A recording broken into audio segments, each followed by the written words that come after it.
মকর সংক্রান্তি হিসেবে বাড়িতে বানানো হয়েছিল মালপোয়া।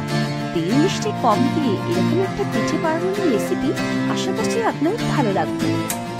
মালপোয়া বানাতে খুব আহামরি বেশি উপকরণ দরকার হয় না। কি কি উপকরণ লাগছে একবার আপনাদের দেখিয়ে দেব। চিনি, ময়দা, চালের গুঁড়ো, আটা আর সুজি। আটা প্রায় আমি 7 গ্রামের মতো নিয়েছি আর ময়দা আছে 100 গ্রামের মতো। এবার এই সবগুলো উপকরণ আমি এক এক করে ঢেলে নেব।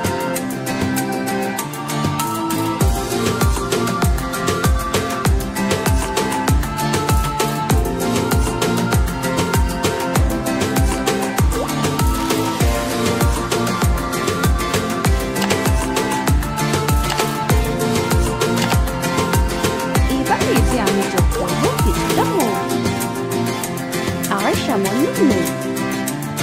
এবার সম্পূর্ণ ব্যাটারটা আমি গরম জল দিয়ে ভালো করে ছাটাবো। এই সম্পূর্ণ ব্যাটারটা আমাকে প্রায় 10 মিনিট ভালো করে হাতে বা যে কোনো ব্লেন্ডার দিয়ে ফাটাতে হবে। আপনার যদি হাতে এবার ফাটানোটা বেশ কষ্টসাধ্য মনে হয় তাহলে আপনি একটা ইলেকট্রিক ব্লেন্ডার ব্যবহার করতে পারেন। এর মধ্যে দিয়ে দেব 2 থেকে 3 চিমটি বেকিং পাউডার আর বেকিং সোডা। আমার ফেটানো হয়ে গেছে। এবার এটাকে 2 মিনিট মতো আমি সাইডে ওদিকে কড়াই বা একটা পাত্রে আমি তেল গরম হতে দেব।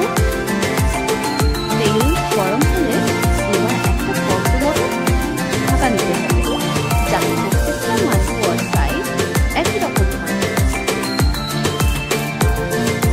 তাই কিছুটা বড় এবং প্রত্যেকটা প্রত্যেকটা মালপোয়া ধৈর্য নিয়ে এক এক করে ভাজতে হবে।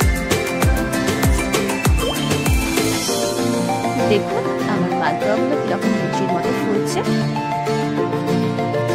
এইভাবে আমি প্রায় 30 থেকে 40টা মালপোয়া ভেজে নিয়েছিলাম। এই মালপোয়া যে কতটা কম তেলে ভাজা যায় এবং কতটা কম তেল শোষণ করে চলুন আপনারা এটা ভেঙে দেখিয়ে।